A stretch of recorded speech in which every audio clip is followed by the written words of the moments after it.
மீனா வீட்டுக்கு சோகத்தோட போக என்னடி ஆச்சுன்னு சொல்லிட்டு வீட்டில் இருக்க இங்க சந்திரா கேட்க அந்த நேரத்தில் அங்கே சத்யாவும் அக்கா என்னாச்சுக்கா அப்படின்னு சொல்லிட்டு இங்கே பேசிக்கிட்டு இருக்க செய்கிறாங்க.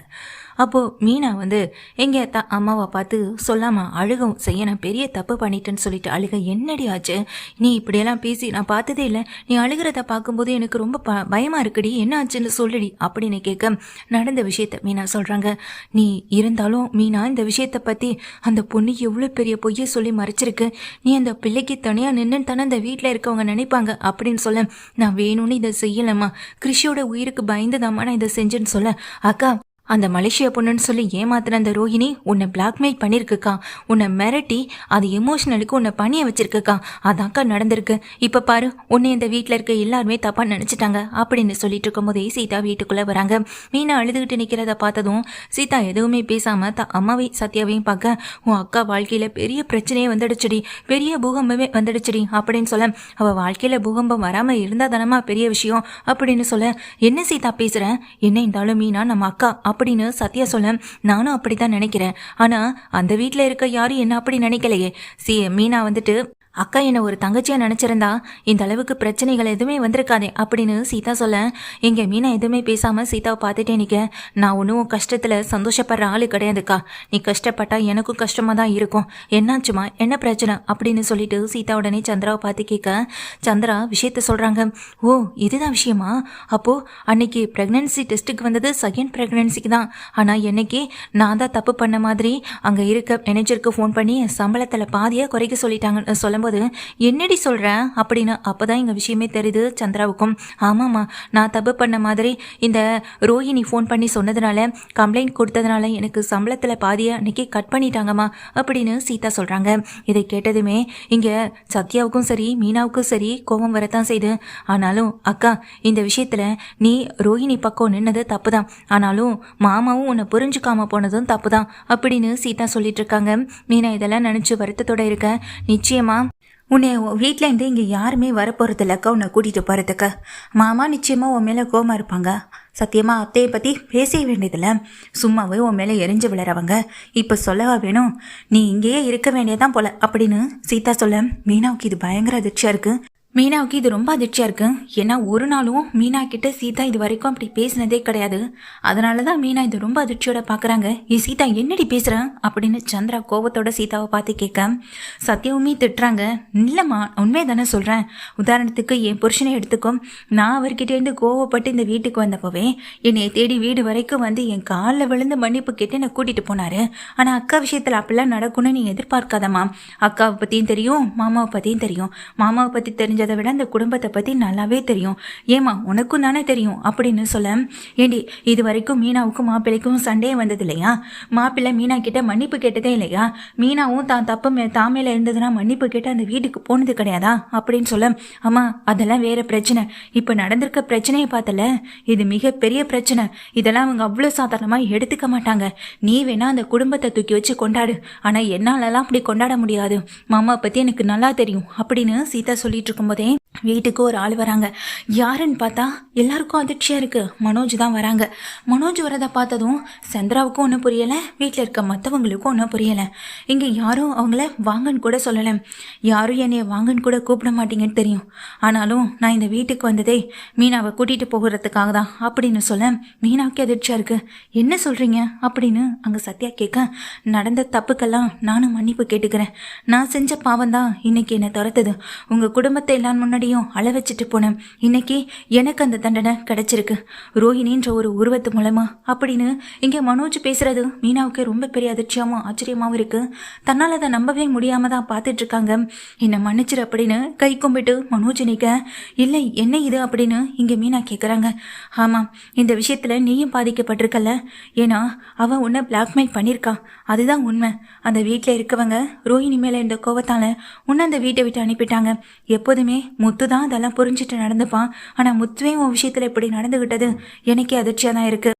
அவ பண்ண தப்புக்கு நீ என்ன பண்ண முடியும்? நான் தான் பெரிய தப்பு பண்ணிட்டேன். அவ பேச்சை கேட்டு அவளை மொத்தமாக நம்பி நான் குடும்பத்தில் இருக்க எல்லாரையும் ஏமாத்திட்டேன்.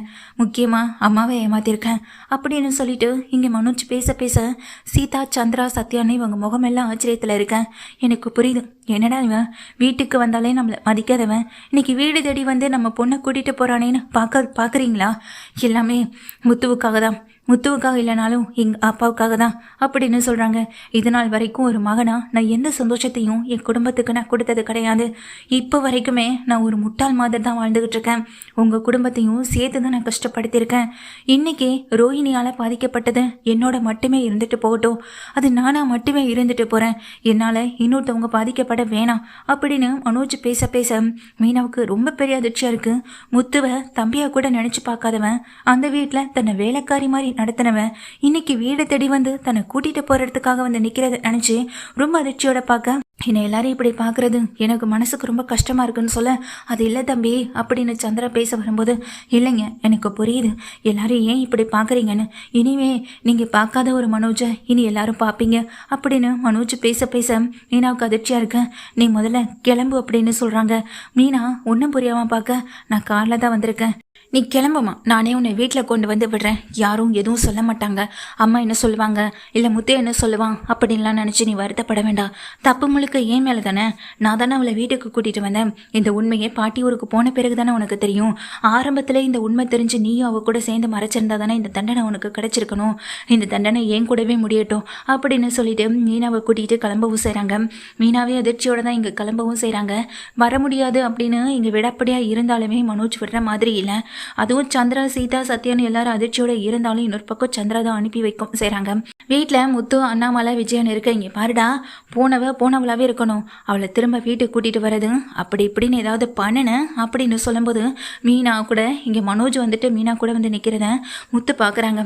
முத்து, அண்ணாமலை, விஜயன் எல்லாருமே அதிர்ச்சியோட கிளம்பி நிற்க, உள்ளவா அப்படின்னு கூப்பிடும்போது, டேய் மனோஜ் என்னடா பண்ணிட்டு இருக்க நீ அப்படின்னு இங்கே விஜயா தான் கோபப்படுறாங்க மனோஜ் கிட்ட.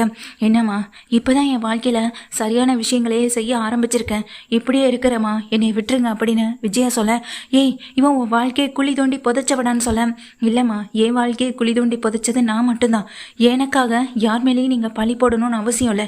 நீங்கள் சொல்கிற மாதிரி இங்கே மீனாவுக்கு ஆரம்பத்தில் இந்த உண்மை தெரியலையே, இங்கே பாதியில், அதுவும் இப்போ 2 மாதத்துக்கு முன்னாடி தானே இந்த உண்மை இங்கே மீனாவுக்கு தெரிஞ்சது. அப்படி பார்க்கல மீனா மேலே எந்த தப்பும் இல்லையே, அதுக்காக மீனா இந்த வீட்டை விட்டு போய் இருக்கணும்னு அவசியம் இல்லையே அப்படின்னு இங்கே மனோஜ் சொல்ல, இது விஜயாவுக்கு மட்டும் இல்லை, வீட்டில் மற்றவங்க எல்லாரும் அதிர்ச்சியில் பார்க்குறாங்க. என்ன மனோஜ் நீ எப்படி பேசுகிறதுன்னு ரவியும் பார்த்து கேட்க, இது நாள் வரைக்கும் எத்தனையோ தவறுகளை பண்ணியிருக்கேன்.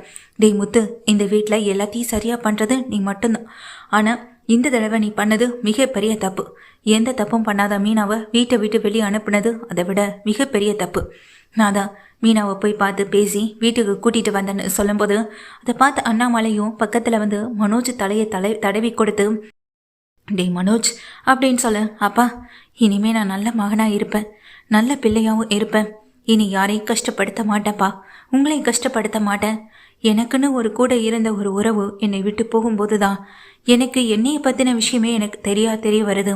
நான் எத்தனை நாள் எத்தனை வருஷம் முட்டாளாக இருந்திருக்கன்றதை எனக்கு நல்லாவே உணர்த்திட்டு போயிட்டாப்பா அப்படின்னு மனோஜ் முதல் தடவையாக திருந்தி தான் அப்பா கிட்ட பேசுகிறத பார்த்து இங்கே முத்துவே அதிர்ந்து போய் தான் பார்க்குறாங்க. முத்து மீனா முகத்தை கூட பார்க்கல. மீனாவும் முத்துவுக்காக வரல, தன் மாமாவுக்காக தான் இங்கே வீட்டுக்கு திரும்ப வந்திருக்காங்க. ஏன்னா அண்ணாமலை இங்கே மீனா வீட்டை விட்டு போனதுலேருந்து சாப்பிடாம மாத்திரை போடாமல் இருக்கிறத மனோஜ் சொன்னதுனால மட்டுமே இங்கே வீட்டுக்கு மீனா திரும்பி வந்தாலும், இன்னொரு பக்கம் இங்கே மனோஜ் வந்துட்டு திருந்தி நம்மளை வீட்டுக்கு வந்து தேடி வந்து கூட்டிகிட்டு வந்து நினச்சி ஒரு பக்கம் சந்தோஷப்படவும் செய்கிறாங்க. விஜயாவுக்கு தான் ரொம்ப பெரிய அதிர்ச்சியாக இருக்குது, தன் பையன் இப்படி மாறிட்டானே நினச்சி. அம்மா இனிமே என்னை பற்றி நீங்கள் வருத்தப்பட வேண்டாம், இனிமேல் எனக்கு எந்த பொண்ணையும் பார்த்து கல்யாணம் பண்ணி வைக்கணும்னு நீங்கள் நினைக்கவும் வேண்டாம், நான் இப்படி இருந்துட்டு போகிறேன் அப்படின்னு சொல்லிட்டு மனோஜ் உள்ளே போயிடுறாங்க. விஜயா கடைசியில் இப்படி ரொம்ப வருத்தத்தோடு நிற்கிறாங்க. இங்கே மீனாவும் சரி, அங்கே நின்றுட்டுருக்க ஸ்ருதியும் மீனா பக்கத்தில் வந்து, நான் கூட இந்த பிரச்சனை பெருசாக போகுமோன்னு நினச்சி ஆனால் ரொம்ப சிம்பிளாக சால்வ் பண்ணிட்டால, ஆனாலும் மனோஜுக்குன்னு ஒரு நல்ல குணம் இருக்க தான் செய்யும், அதை இத்தனை நாளாக வெளியே வராமல் தடுத்து வச்சிருந்தது எங்கள் ஆண்டியும் ரோஹிணியும் மட்டும்தான். இவங்க இங்கே இதெல்லாம் பண்ணாமல் இருந்தாலே மனோஜ் நல்ல மகனாக தான் இருந்திருப்பார் இந்த வீட்டில் அப்படின்னு ஸ்ருதியும் சொல்லிட்டு போக விஜயா அவமானப்பட்டு நிற்கிறாங்க. ரோஹிணியை கூட்டிகிட்டு வந்து மனோஜை வந்துட்டு இந்த அளவுக்கு கஷ்டப்படுத்தி மனோஜ் ஓரளவுக்கு திருந்திட்டா அப்படின்னாலும் விஜயாவுக்கு எதிராக மாறிடுவானோன்ற ஒரு பயம் இங்கே விஜயாவுக்குள்ளே கிளம்ப ஆரம்பிச்சிடுச்சு. தன்னை கேட்காம இப்போ மீனாவை கூட்டிகிட்டு வந்தான், அதே போல் ரோஹிணி கூட்டிகிட்டு வந்தால் என்ன பண்ண முடியும் அப்படின்ற ஒரு பயத்தில் தான் இங்கே விஜயா நின்றுட்டுருக்காங்க.